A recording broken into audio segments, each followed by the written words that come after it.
Everyone, Bharat the learning spot Hindi में आपका स्वागत है। मेरा नाम है गुलजार। तो पिछली वीडियो में हम पढ़ रहे थे मराठा प्रशासन के बारे में, जिसमें हमने नागरिक प्रशासन पढ़ लिया था। नागरिक प्रशासन क्या है? जनता और राज्य के कामकाज की व्यवस्था, यानी कि जो रोजमर्रा का काम देखेगा जो प्रशासन, वो होगा नागरिक प्रशासन। जैसे कि टैक्स कलेक्ट करना, न्याय देना, खेती वगैरह, शासन वगैरह जो भी कुछ है वो होगा नागरिक प्रशासन में। ठीक है।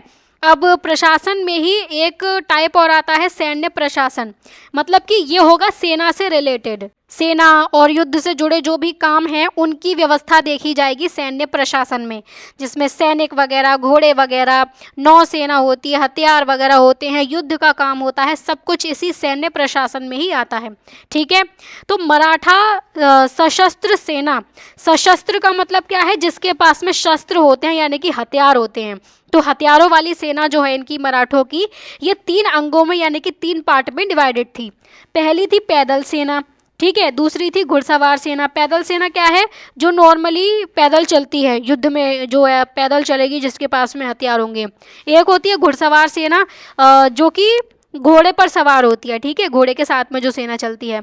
और एक नौसेना है इनके पास में, यानी कि जो समुद्र में लड़ाई करेगी, नावों के साथ में लड़ाई करेगी, वो है नौसेना। ठीक है।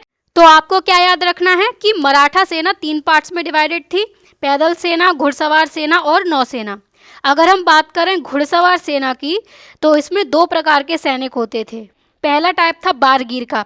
बारगीर यानी कि जिनके घोड़ों और उपकरणों, उपकरण का मतलब क्या है? इनके हथियार वगैरह जो भी हैं, तो इनके घोड़े, इनके हथियार जो हैं, इनका भुगतान यानी कि इनकी पेमेंट कौन करता था? इनकी पेमेंट करता था राज्य, यानी कि मराठा राज्य की यहाँ पर बात हो रही है। ठीक है। तो सैनिक, घुड़सवार सैनिक में पहला टाइप क्या है? बारगीर है। अगर आपसे पूछा जाए कि ये बारगीर का भुगतान कौन करता था, इनके घोड़ों का, इनके उपकरणों का, तो इनका भुगतान करते थे राज्य। और दूसरा टाइप होता था शिलेदार का। इनके घोड़ों और उपकरणों का भुगतान स्वयं सैनिक खुद करते थे। ठीक है। मतलब क्या है? एक घुड़सवार सैनिक में एक तो बारगीर है, यानी कि सिर्फ ये सैनिक है, ये राज्य में भर्ती हो जाएगा, राज्य जो है वो इसको घोड़े देगा, इसको हथियार देगा, इसे कुछ नहीं करना है। और एक होगा शिलेदार, यानी कि ये शिलेदार जो है अपने साथ में अपने ही घोड़े लेकर आएगा, अपने ही सारे के सारे हथियार लेकर आएगा, इसको सिर्फ और सिर्फ सैलरी दी जाएगी, जो कि स्टेट देगा सैलरी। ठीक है। तो घुड़सवार सेना में बारगीर है और शिलेदार है, दोनों के बीच में फ़र्क आपको याद रखना है। फिर 18th सेंचुरी में क्या होता है? मराठों ने यूरोपीय शैली के अनुशासित सैनिकों और तोपखाने की श्रेष्ठता देखी। 18वीं शताब्दी की बात हो रही है, यूरोपीय लोग भारत में बैठे ही हुए हैं। ठीक है। तो यूरोपीय शैली यानी कि यूरोपियन स्टाइल जो है, जिस स्टाइल से यूरोपियों के पास में अपने खुद के सैनिक हैं, जो कि बहुत ज़्यादा अनुशासित सैनिक थे। अनुशासित मतलब कि डिसिप्लिन में रहना, जैसे कड़े नियम जो होते हैं ना, बिल्कुल उन सख्त नियमों को मानकर चलते थे। इनकी ट्रेनिंग बढ़िया होती थी। तो भारतीय सेना में क्या होता था? कोई भी व्यक्ति है तो वो कितना बहादुर है, किस तरीके से लड़ पा रहा है, बस उसको इसी बेसिस पर सेना में भर्ती कर लिया जाता था। तो पूरी की पूरी सेना है, इसमें कोई इंसान कैसे लड़ रहा है, कोई कैसे लड़ रहा है, अपनी अपनी मर्जी से सब लड़ते हैं। लेकिन यूरोपियन का सिस्टम थोड़ा सा अलग था। इनका सिस्टम में क्या था? सारे के सारे सैनिकों को एक साथ में ट्रेनिंग दी जाती थी। सबके सब लाइन बनाकर चलेंगे, सब एक ही ऑर्डर को मानेंगे, एक ही तरह से काम करेंगे। बंदूक चलानी है, तोप चलानी है, सबको इकट्ठा होकर एकदम अनुशासन में ये लोग काम करते हैं। ठीक है। तो ये चीज़ मराठों ने देखी। इनकी तोप खाने यानी कि जो तोपें थीं, उनकी भी श्रेष्ठता देखी कि ये काफ़ी अच्छी क्वालिटी की हैं। तो मराठों ने सोचा कि हम भी अब ऐसे ही सैनिक तैयार करते हैं, तो उन्होंने ऐसे सैनिक तैयार और भर्ती करने की कोशिश करी। ठीक है। तो विशेष रूप से महादजी शिंदे के पास एक विशाल यूरोपीय शैली की सेना थी। महादजी शिंदे जो थे, इन्होंने अपनी सेना को यूरोपीय शैली देने के लिए, यूरोपीय स्टाइल देने के लिए, या हम बोल सकते हैं अपनी सेना को मॉडर्न बनाने के लिए, इन्होंने कुछ फ्रांसीसियों की हेल्प ली थी। फ्रांसीसी सैन्य अधिकारी जो थे, ठीक है, उनकी हेल्प ली थी। तो महादजी शिंदे ने यूरोपियन स्टाइल में अपनी सेना इकट्ठी कर ली थी। फिर तलवार और भाले जो थे, ये मराठों के पसंदीदा हथियार थे। ज़्यादातर इन लोगों के पास में यही होते थे। जैसे कि यहाँ पर मराठों द्वारा प्रयोग किए गए कुछ शस्त्र आपको यहाँ पर देखने को मिलेंगे, जैसे ये बंदूक आपको दिख रही होगी। इसके अलावा ज़्यादातर आपको ये तलवार वगैरह ही देखने को मिलेंगे, खंजर वगैरह, यही सारे इनके ज़्यादा फेवरेट और इन्हीं हथियारों को ज़्यादा यूज़ करते थे मराठे। ठीक है। इसके अलावा बड़ी संख्या में जो मराठे थे वो बंदूकों का भी इस्तेमाल करते थे। ठीक है, तो शिवाजी के समय से ही सैन्य अभियानों में रॉकेटों का उपयोग किया जाता रहा।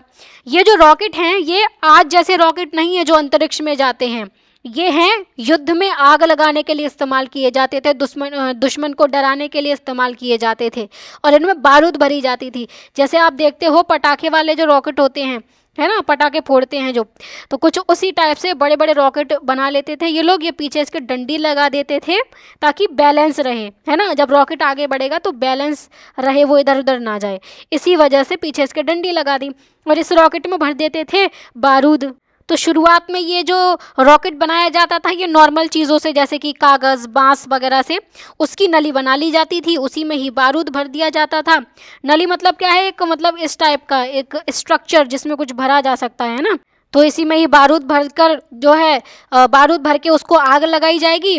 आग लगेगी जैसे ही बारूद में, वैसे ही क्या होगा, बहुत सारी गैस प्रोड्यूस होगी। गैस प्रोड्यूस होगी तो गैस जाएगी पीछे की तरफ और रॉकेट बढ़ेगा आगे की तरफ और ये दुश्मन की जगह पर भी आग लगा देगा। फिर 1770 तक धातु नलिकाओं, यानी कि जो धातुएं होती हैं जैसे कि लोहा वगैरह होता है ना, उसकी नलिका, उसकी मतलब हम बोल सकते हैं जैसे ये वाला पार्ट है, तो ये वाला पार्ट जो है ये धातु का बनाया जाने लगा, यानी कि जैसे लोहे का बनाया जाने लगा। तो कुछ ऐसे रॉकेटों का उपयोग यहाँ पर बाद में किया जाने लगा। ये धातु की जो नलिका वाला जो रॉकेट होता है ना, ये काफ़ी मजबूत होता है क्योंकि लोहे की जैसे ये नली बनी हुई है तो इसमें ज़्यादा बारूद भर लिया जाएगा और ये रॉकेट जो है वो दूर तक और अच्छे से जा पाएगा। ये फ़ायदा रहता है धातु की नलिका का।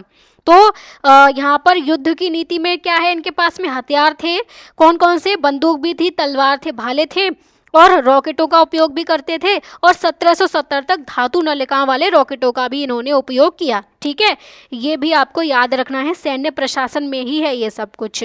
इसके बाद में जैसा कि हमने पहले देखा, आरंभ में मराठा शक्ति के मुख्य आधार दुर्ग थे।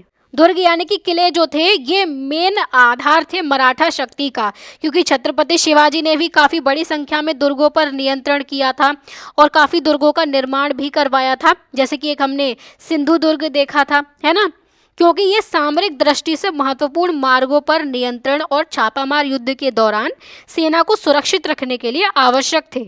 सामरिक दृष्टि से मतलब कि रणनीतिक रूप से, ठीक है, मतलब जैसे कोई महत्वपूर्ण मार्ग है, कोई एक ऐसा मार्ग है जहाँ से व्यापार होता है बहुत ज़्यादा, तो उस जगह को कंट्रोल कर लिया, वो स्ट्रैटेजिकली हो जाएगा इम्पोर्टेंट। इसके अलावा कोई रास्ता है जिससे दुश्मन जो है वो आ रहा है, तो उस पर अगर नियंत्रण रहेगा, उस पर अगर नज़र रहेगी तो दुश्मन की गतिविधियों पर नज़र रखी जा सकेगी, है ना, और ज़रूरत पड़े तो उसे रोका भी जा सकता है। तो इसीलिए ज़रूरी जो महत्वपूर्ण मार्ग थे उन पर कंट्रोल किया गया और छापामार युद्ध के दौरान सेना को सुरक्षित रखने के लिए आवश्यक था। छापामार युद्ध यानी कि जो गुरिल्ला युद्ध जो चल रहा था, ठीक है, ये हमने पढ़ा हुआ है क्या होता है। तो जब छापामार युद्ध किया जाएगा तो जो सेना है ना वो इसी किले में, इसी दुर्ग में जाकर रह सकती है। उनके लिए, उन सेना को सुरक्षित रखने के लिए ये दुर्ग ज़रूरी हो जाते हैं। ठीक है, और जो दुर्ग बनाया गया है वो किसी रास्ते पर ही तो बनाया गया होगा, या फिर जैसे कोई पहाड़ है तो वहाँ पर दुर्ग बना दिया, है ना। तो यहाँ से क्या है, यहाँ पर पूरे रास्तों पर नज़र रखी जा सकती है। तो ये स्ट्रैटेजिकली ही तो लोकेशन हो गई, रणनीतिक रूप से ये जगह चुनी गई है, सोचकर चुनी गई है, प्लानिंग से चुनी गई है, समझ गए। तो शिवाजी के वित्त मंत्री की बात हो रही है। अब शिवाजी के वित्त मंत्री थे रामचंद्र पंत अमात्य। इनका नाम हमने चैप्टर के शुरुआत में ही देखा था, है ना। इन्होंने आज्ञा पत्र लिखी थी। कृति यानी कि इनका वर्क जो है, यानी कि जो इन्होंने काम किया है वो क्या काम है, आज्ञा पत्र इन्होंने लिखा है। ठीक है, तो आज्ञा पत्र का मतलब क्या होता है, राजकीय आदेश। ठीक है, तो इसमें रामचंद्र पंत अमात्य ने कुछ लिखा हुआ है, क्या लिखा है वो हम अभी पढ़ेंगे, लेकिन उससे पहले आपको ये याद रखना है कि शिवाजी के वित्त मंत्री कौन थे, रामचंद्र पंत अमात्य थे। ठीक है, अब देखो यहाँ पर पीछे अमात्य लगा हुआ है और हमने अमात्य का मतलब समझा हुआ था कि अमात्य वित्त मंत्री होता था, है ना। तो ये इनके नाम के पीछे अमात्य इसी वजह से लगा है क्योंकि ये थे शिवाजी के वित्त मंत्री, समझ गए।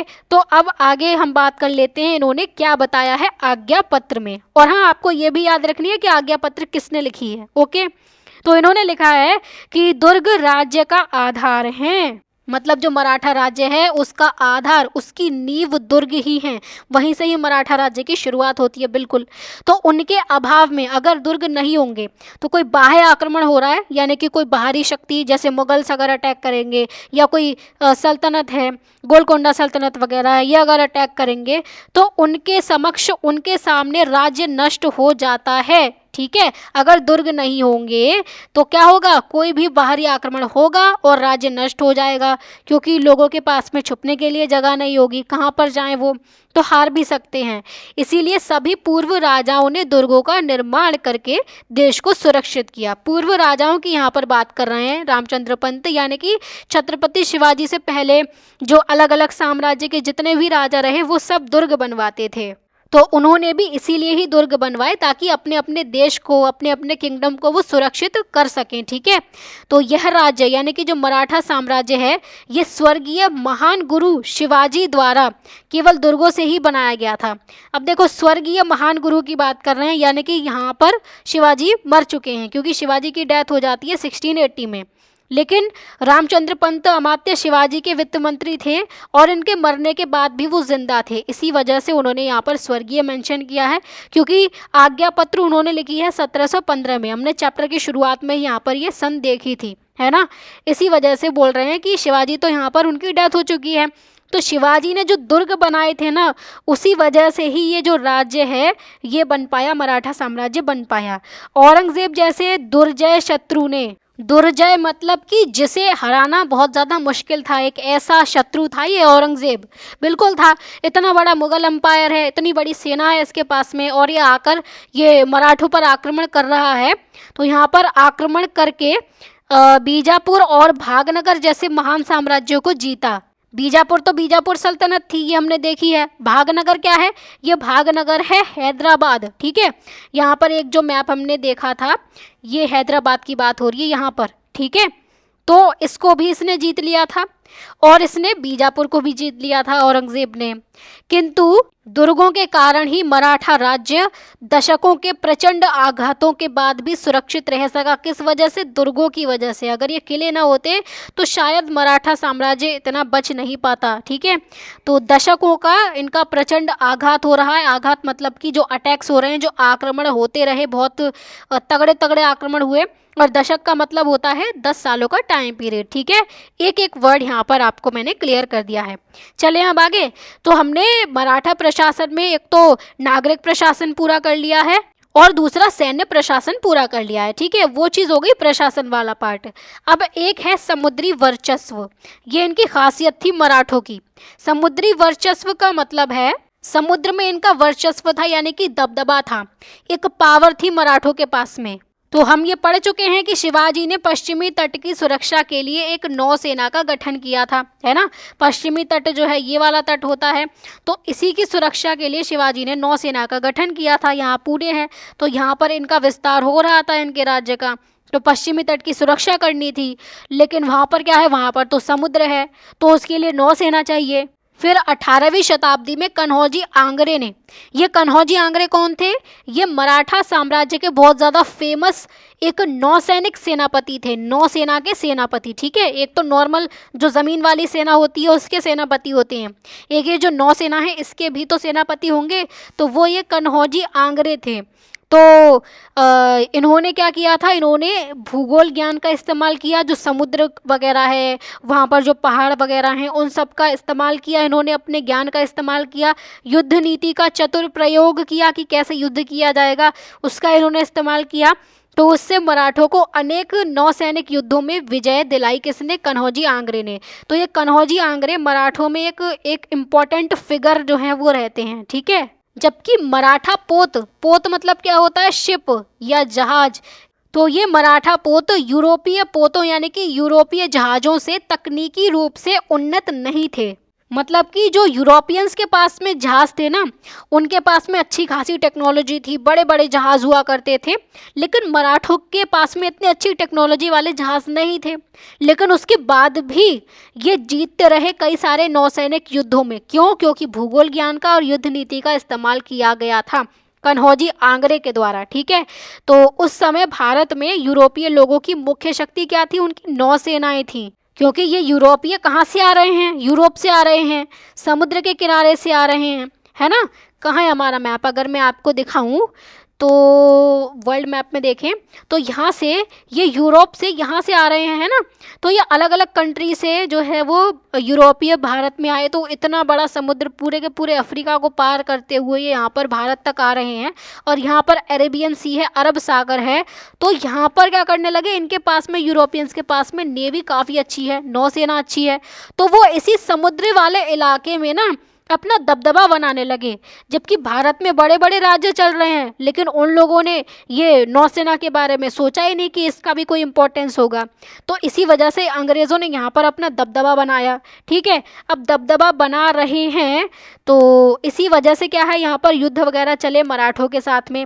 मराठे इनको देख रहे हैं कि ये लोग जो हैं वो काफ़ी ज़्यादा अपना यहाँ पर वर्चस्व स्थापित करने की कोशिश कर रहे हैं। तो इसी वजह से इन यूरोपियन से काफ़ी लड़ाइयाँ भी करते हैं ये लोग। तो यूरोपियन जो थे ये भारतीयों को मूल्य देकर, मूल्य यानी कि कुछ पैसे देकर अपने नौसैनिक व्यापार पत्र खरीदने के लिए विवश करते थे। अब देखो यहाँ से आपको कन्फ्यूजन हो सकता है कि यूरोपीय पैसे दे रहे हैं क्या, नहीं, ये बात नहीं है। भारतीयों को मजबूर कर रहे हैं, पहले ये बात आनी चाहिए थी। भारतीयों को विवश किया जा रहा है, किस लिए, इनका जो नौसैनिक व्यापार पत्र है इसको खरीदने के लिए विवश किया जा रहा है। कुछ पैसे भारतीय लोग देंगे यूरोपियंस को, समझ पा रहे हो। नौसैनिक व्यापार पत्र क्या है, नौसेना से रिलेटेड, और व्यापार पत्र है मतलब ये क्या करते थे अंग्रेज़ कि अगर तुम्हें यहाँ पर व्यापार करना है, इस वाले जगह पर यहाँ से अगर अपना जहाज पास करवाना है ना, तो तुम्हें एक पास खरीदना पड़ेगा। उस पास को क्या बोलते थे, पुर्तगाली में कारताज बोलते थे। ठीक है, जो पुर्तगाली थे उन्होंने ही ये सिस्टम लेकर आया था, कारताज का सिस्टम। तो ये ऐसा क्यों कर पा रहे हैं अंग्रेज, क्योंकि यहाँ पर समुद्र में इनका पहले ही दबदबा है, नौसेना इनकी बढ़िया है। तो ये यहाँ पर भारत से जो भी शिप, जो भी व्यापार होगा समुद्र के ज़रिए, उस हर एक भारतीय को क्या करना पड़ता था ना, कि इन्हीं लोगों से क्या करना पड़ता था, ये पास खरीदना ही पड़ता था। नहीं खरीदेंगे तो इनके जहाज़ को जब्त कर लिया जाता था। जब्त यानी कि लूट लेंगे, इनका जहाज जो है वो अपने पास रख लेंगे, पकड़ लेंगे, ये करते थे अगर किसी के पास ये पत्र या ये पास नहीं होता था। तो ये मजबूर कर रहे हैं भारतीयों को। तो भारतीयों को ये व्यापार पत्र लेना पड़ रहा है। इसे क्या बोला जा रहा है, कारताज बोला जा रहा है। और तो मराठों ने इस प्रथा को चुनौती दी। अब मराठे ये बोल रहे हैं कि ये जो जगह है ना, ये तुम्हारी नहीं है, तुम तो यूरोप से आए हो, दूर से आए हो बहुत, और यहाँ पर आकर अपना दबदबा जमा रहे हो। तो मराठे चुनौती दे रहे हैं इन्हें। मराठे स्वयं यूरोपीय लोगों से पत्र मांगना आरंभ कर देते हैं। अभी उल्टा कर रहे हैं मराठे। मराठे क्या कर रहे हैं कि तुम बाहर से आए हो, तो ये जगह जो है ये हमारी है, मराठों की है, इसीलिए तो मराठों ने यहाँ पर नौसेना बैठा कर रखी थी। तो मराठे अब यूरोपियन से ये बोल रहे हैं कि तुम्हें अब यहाँ से अगर जहाज पास करना होगा ना, तो तुम्हें अब हमसे ये पास खरीदना होगा, अब हमें तुम्हें पैसे देने होंगे, और तुम लोग पैसे नहीं ले सकते, तुम कोई पास नहीं खरीद सकते, सॉरी बेच नहीं सकते तुम कोई पास कि तुमसे कोई खरीदे, ऐसा अब हम नहीं चलने देंगे। तो मराठों ने इन लोगों को चुनौती दी। तो यूरोपियों ने इसी वजह से कन्हौजी आंग्रे को समुद्री डाकू कहा और अपनी हताशा व्यक्त की। गुस्सा हो रहे थे ये यूरोपियन, दिमाग खराब हो गया था इनका कि यार मराठे तो उल्टा ही हमसे ले रहे हैं। तो कन्हौजी आंग्रे ने किया ये सब जो भी किया, तो इसीलिए कन्हौजी आंग्रे को बोला इन्होंने समुद्री डाकू, क्योंकि ये तो यूरोपियन के व्यापार में दखल ही तो दे रहे हैं भाई। यहाँ से अगर जहाज पास करवाएंगे और उसके लिए पैसे लेंगे अगर कन्हौजी आंग्रे, तो इनके व्यापार में तो खलल आएगा ही, इसीलिए ये उनको समुद्री डाकू बोलते हैं फिर। ठीक है, तो यहाँ पर अंग्रेज़ों के जलपोतों पर हमला करते हुए मराठा पोत, ये बड़ी बड़ी शिप्स जो हैं ये आपको अंग्रेज़ों की देखने को मिलेंगी, और ये छोटी छोटी ये मराठों की देखने को मिलेंगी। ये सब लड़ाई चल रही है, युद्ध चल रहा है। ठीक है, तो मराठों की शिप थोड़ी सी टेक्नोलॉजी में कम थी एज़ कम्पेयर टू यूरोपियंस। ठीक है, फिर 1665 में शिवाजी के बेड़े के 4 पोत, बेड़े यानी कि जैसे कई सारी शिप्स हैं, कई सारे जहाज हैं, तो उनका पूरा का पूरा ग्रुप। ठीक है, अब उसी ग्रुप में से 4 पोत यानी कि 4 जहाज जो थे वो ओमान की राजधानी मस्कट पहुँचे। ये मस्कट और ओमान कहाँ है भाई, तो यहाँ पर ये अगर हम इंडिया के पर्सपेक्टिव में देखें, इधर तो भारत है, ठीक है। भारत के वेस्ट में जाओगे ना, या यहाँ से नहीं, यहाँ से अगर हम जाएं समुद्र की रास्ते से जाएं अरेबियन सी से, तो यहाँ पर आपको देखने को मिलेगा एक कंट्री ओमान नाम का। इस तरीके से ये फैला हुआ है, ठीक है। इसी ओमान की राजधानी है यहाँ पर लोकेटेड है मस्कट। तो यहीं से ही मस्कट की तरफ जो है वो जहाज़ जा रहे थे, ठीक है। 1665 में शिवाजी के बेड़े के 4 जहाज़ यहाँ पर जाते हैं। वहाँ के शासक ने उन्हें पकड़ लिया, जहाज़ को पकड़ लिया वहाँ के शासक ने। कहाँ के? ओमान के शासक ने। और उन पर जो भी लोग सवार थे, जो भी लोग बैठे हुए थे, उनको बंदी बना लेता है वो।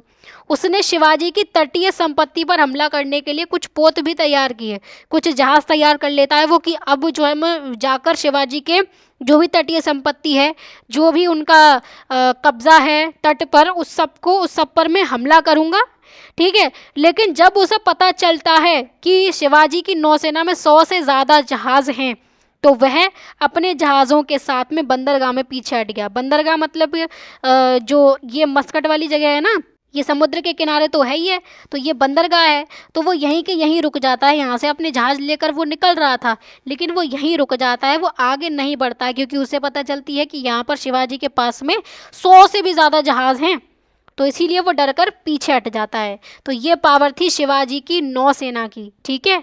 अब इसके बाद हम बात कर लेते हैं न्याय व्यवस्था की। मराठों में न्याय व्यवस्था कैसी थी? तो इनकी न्याय व्यवस्था कुशल थी, काफ़ी बढ़िया थी, और मृत्यु दंड का यहाँ पर संयमित प्रयोग होता था। संयमित यानी कि कंट्रोल तरीके से मृत्यु दंड का इस्तेमाल किया जाता था। मतलब ऐसा नहीं था कि हर किसी को आया उठाकर उसको मृत्यु दंड दे दिया, फांसी पर लटका दिया। ये चीज़ यहाँ पर नहीं देखने को मिलती है। उसके अलावा पंचायत जो है वो ये पंचायत आज के सरकारी पंचायती निकाय से भिन्न है, ठीक है। जो आज हम पंचायत देखते हैं गाँव में, वो सरकारी यानी कि एक गवर्नमेंटल बॉडी है, ठीक है, सरकार के अंतर्गत आती है वो। लेकिन यहाँ पर मराठों में ये जो पंचायत थी, ये कोई सरकार के अंदर नहीं आती थी। इसमें स्थानीय अधिकारी होते थे और कुछ प्रतिष्ठित व्यक्ति होते थे। प्रतिष्ठित यानी कि सम्माननीय लोग, जिनको काफ़ी लोग मानते हों, ठीक है, जैसे कोई बड़े बुजुर्ग होते हैं ना, तो कुछ उसी टाइप से। तो ये कुछ लोकल अधिकारी, कुछ लोग जो है इकट्ठा होते थे, एक ग्रुप बनाते थे, और ये लोग लोगों को न्याय देते थे। न्याय वितरण का मुख्य अंग था ये पंचायत। तो बस इतनी थी पंचायत, ठीक है। अगर इस पंचायत ने कोई फैसला सुनाया और अगर किसी को वो फैसला पसंद नहीं आया, असंतोषजनक निर्णय है, तो उसकी स्थिति में मराठा सरदार के समक्ष अपील की जा सकती थी, ठीक है। जैसे पंचायत से फैसला पसंद नहीं आया, तो पंचायत से ऊपर कोई कौन है, अब है मराठा सरदार, तो वहाँ पर भी जा सकता है कोई इंसान। जैसे कि आज कोई जैसे लोकल कोर्ट होता है, तो लोकल कोर्ट कोई फैसला सुना देता है, अगर किसी को वो पसंद नहीं आया तो वो फिर हाई कोर्ट जा सकता है। हाई कोर्ट का फैसला नहीं पसंद आया तो वो सुप्रीम कोर्ट जा सकता है, अपील डाल सकता है वहाँ पर, ठीक है। तो वो चीज़ यहाँ पर भी थी कि पंचायत का अगर फैसला अच्छा नहीं लगे तो फिर मराठा सरदार के पास जाया जा सकता है। और इसके अतिरिक्त पुणे, इंदौर आदि प्रमुख नगरों में कानून व्यवस्था सुनिश्चित करने के लिए कोतवाल होते थे या पुलिस भी तैनात की जाती थी। पुलिस ही कोतवाल है, ठीक है। तो जैसे पुणे और इंदौर की बात की जा रही है, कुछ प्रमुख नगरों में कानून व्यवस्था बनाए रखने के लिए। कानून व्यवस्था मतलब जो कानून वगैरह, नियम वगैरह बना दिए हैं, कोई उन्हें तोड़ तो नहीं रहा है, उसके लिए पुलिस भी होती थी, ठीक है। इसके बाद में अगर हम इनका व्यापारिक तंत्र देखें तो व्यापार कैसे होता था इनमें, तो शिवाजी ने व्यापार को प्रोत्साहित किया और स्वयं समुद्री विदेशी व्यापार में सक्रिय रूप से भाग लिया, ठीक है। ये खुद ही भाग ले रहे हैं, समुद्री विदेशी व्यापारी, समुद्र के जरिए जो विदेशों से व्यापार किया जा रहा है उसमें भाग ले रहे हैं। क्या मतलब है इसका, कि इनके और इनके अधिकारियों के जो पोत थे, जो जहाज थे ना, वो उनसे करवाते थे व्यापार। मतलब शिवाजी राज तो कर ही रहे हैं, इसके अलावा वो व्यापार भी करवा रहे हैं अपने जहाज़ों के थ्रू, ठीक है। इन जहाज़ों को वे नियमित रूप से यमन के मोचा, ओमान के मस्कट और मलेशिया के मलक्का जैसे दूरस्थ बंदरगाहों पर भेजते थे। दूरस्थ मतलब कि जो दूर दूर लोकेटेड हैं। अब देखो इन सब की लोकेशन देखें तो ये है अपना इंडिया, ठीक है। इंडिया के वेस्ट में जाओ, यहाँ से समुद्री मार्ग से व्यापार हो रहा है, यहाँ पर मस्कट आया जा रहा था ओमान में, ये कंट्री ओमान है जैसा कि मैंने बताया था, ठीक है। ओमान के ही वेस्ट में इसी से ही बॉर्डर लगाती हुई एक कंट्री है जिसका नाम है ये वाली, इसका नाम है यमन, ठीक है। इसी यमन में यहाँ पर लोकेटेड है मोचा नाम की जगह। तो यहाँ से जो जैसे जहाज़ निकला तो यहाँ मस्कट गया, इस तरीके से यहाँ मोचा गया, वैसे ही इंडिया के ईस्ट में जो है या पूर्व में जो है यहाँ पर इस तरीके से जहाज़ आएगा और यहाँ पर मलेशिया के मलक्का तक जाएगा। यहाँ पर आपको ये मलक्का देखने को मिलेगा, मलेशिया है ये वाली कंट्री, ये जो कंट्री है, ठीक है। तो यहीं पर ही है मलक्का। क्लियर हो गई तीनों की तीनों लोकेशन, एक बार दोबारा देख लो। यहाँ पर ओमान है, ओमान में ये मस्कट है, ये यमन है, यमन में यहाँ पर है मोचा, और यहाँ पर है मलेशिया, मलेशिया में ही यहाँ पर है मलक्का नाम की जगह। ठीक है, समझ गए। तो यहीं पर दूर दूर लोकेशन पर जो शिवाजी के जहाज़ थे वो जाते रहते थे, व्यापार करते रहते थे। इनमें से कुछ पोतों का उपयोग सोना, वस्त्र आदि माल के व्यापार के लिए होता था। ठीक है, सोना जो गोल्ड होता है उसका व्यापार होता था, वस्त्र का व्यापार वगैरह इन जहाज़ों के थ्रू किया जाता था। सड़कों का निर्माण और रखरखाव किया जाता था। 18वीं शताब्दी में ओडिशा जैसे स्थानों में नदी परिवहन के लिए नौकाओं का तंत्र स्थापित किया गया। ठीक है, नदी परिवहन क्या होता है, जैसे अभी हमने देखा ये सी ट्रेड हो रही है, समुद्र के थ्रू जो है वो व्यापार चल रहा है। वैसे ही भारत में अलग अलग नदियां भी तो हैं, तो उन नदियों के थ्रू भी भारत के अंदर ही व्यापार चलेगा। जैसे कि यहाँ पर अगर कोई नदी वाला मैप हो, जैसे इस मैप में है नदियाँ, ठीक है, तो यहाँ पर आपको गंगा नदी ये देखने को मिलेगी कुछ इस तरीके से। तो जैसे गंगा नदी में बैठकर कोई इंसान यहाँ पर है और कोई यहाँ पर है, ठीक है, तो किसी को यहाँ से यहाँ अगर जाना है ना, तो वह गंगा नदी में नाव में अपनी बैठेगा, अगर व्यापार करना है तो सामान भरेगा उस नाव में और निकल पड़ेगा नदी के ज़रिए। तो यही चीज़ है नदी का परिवहन, जो कि भारत के अंदर अंदर होगा। ठीक है, तो उसके लिए नदी परिवहन हो सके इस चीज़ के लिए नौकाओं का तंत्र स्थापित किया गया, यानी कि कई सारी जो नावें हैं वो भी बनवाई गई, उन नदियों के पास में वो रखवाई गई, ताकि अगर किसी को ज़रूरत पड़े तो वो उस नाव का इस्तेमाल कर सकता है। ठीक है, तो ये नदी जो परिवहन होता है वो ऐसे ही शहरों के पास में होगा जो शहर नदी के किनारे लोकेटेड होंगे। जो जिनके आसपास में नदी है ही नहीं, वहाँ पर तो ये नदी परिवहन नहीं हो सकता है ना। तो इसीलिए उड़ीसा जैसे कि यहाँ पर मेंशन की गई है, क्योंकि उड़ीसा के आसपास में काफ़ी सारी नदियाँ हैं। तो नदियों और जो छोटी जलधाराएँ हैं उन पर पुल बनाए गए। छोटी जलधाराएं मतलब छोटी मोटी जो नदियाँ होती हैं, एक तो बड़ी बड़ी नदी होती है, जैसे कि आपने अभी ये गंगा नदी देखी थी यहाँ पर, ठीक है, ऊपर जो ये गंगा नदी देखी थी ये काफ़ी बड़ी नदी है। इसी में अगर कोई छोटी सी नदी आकर मिल रही होगी, जैसे ये मिल रही है, तो इसे हम जलधारा बोल देंगे। ठीक है, तो ये बात हो गई इनके न्याय व्यवस्था की और व्यापारिक तंत्र दोनों की।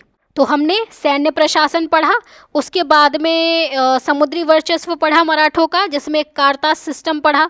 ये आपको याद रखना होगा, कारताज सिस्टम क्या है। जो यूरोपीय थे वो भारतीयों से कहते थे, ज़बरदस्ती बोलते थे कि हमसे पास खरीदो, कारताज खरीदो, और पैसे के बदले वो देते थे उस कारताज को। अगर जिसके पास में वो पास नहीं होता था तो फिर उसके जहाज़ को लूट लिया जाता था, कोई गारंटी नहीं होती थी। और बेसिकली जो पास खरीदते थे ना भारतीय, यूरोपीय जो पास देते थे उन्हें, उसके बदले बोलते थे कि तुम्हारी सुरक्षा की गारंटी हमारी, अब तुम्हें कोई भी तुम्हारे जहाज़ को कोई भी नहीं लूटेगा। क्योंकि जो यूरोपियंस हैं ये समुद्री वर्चस्व ही तो है इनका, समुद्र में ही तो इनकी नौसेना मजबूत है।